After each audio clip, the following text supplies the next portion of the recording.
de part et d'autre. Les membres du groupe des prophètes de Jéricho virent à distance ce qu'avait fait Élisée et ils se dirent, l'esprit prophétique qui animait Élie anime maintenant Élisée. Ils vinrent à la rencontre d'Élisée, s'inclinèrent jusqu'à terre devant lui et lui dirent, vois-tu, nous avons avec nous 50 hommes courageux. Nous allons les envoyer chercher ton maître, car l'Esprit du Seigneur, après l'avoir enlevé, l'a peut-être jeté sur une montagne ou dans une vallée. Mais Élisée leur dit de ne pas les envoyer. Amen. Bien-aimés, cette histoire est une histoire merveilleuse de l'enlèvement d'Élie. Amen. Élie savait Dieu, parce que c'est lui-même qui est parti demander à Dieu qu'il faut que tu m'enlèves, parce que dans tout Israël, on cherche à me tuer. Alors, Dieu a décidé de l'enlever. Donc, Élie n'est pas mort comme tous les autres. C'est terrible, les gens ne disent pas l'histoire de Dieu pour connaître. Je parlais de ça à une dame hier, que Élie n'est pas mort, il a été enlevé. Et il est parti aussi, il dit, ah, c'est vrai ça. Donc, Élie n'a pas connu la mort. Il n'a pas connu la pourriture pour aller dans la tombe. Amen. Il a été enlevé. Et le jour où cela devait se passer, Élie a tout fait pour décourager Élisée. Parce que Élisée était celui qu'il a donc formé pour continuer le travail après lui. Il était son disciple. Mais le jour de l'enlèvement, ils marchent ensemble pour aller quelque part. Il dit à Élisée, Élie dit, attends-moi ici, que le Seigneur m'envoie quelque part. Et Élisée a dit, je ne peux pas me séparer de toi. Amen.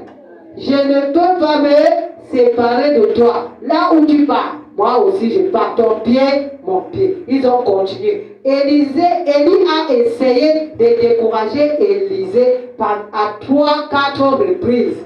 Et partout ils arrivaient parce que tous les prophètes de cette époque savaient que ce jour-là, Élie va partir au ciel. Et c'est comme ça qu'il ne faisait que décourager son disciple pour qu'il reste. Mais son disciple aussi avait ses objectifs. Il voulait quelque chose. Quand il a vu qu'il ne peut pas le décourager, il lui a dit, demande-moi ce que tu veux. Qu'est-ce que tu veux que je peux te donner? Alors Élisée a fait sa demande. Il dit, je veux la double portion de l'onction prophétique qui est dans ta vie. Et c'est par là que nous allons revenir dans notre message. Qu'il y a plusieurs manières d'obtenir l'onction, le don. Amen. Il y a plusieurs manières. Mais la première chose, c'est d'abord que tu dois recevoir Jésus. Parce que quand Dieu va répandre son esprit en toi, il te donne déjà d'être capable, d'être qualifié surnaturellement.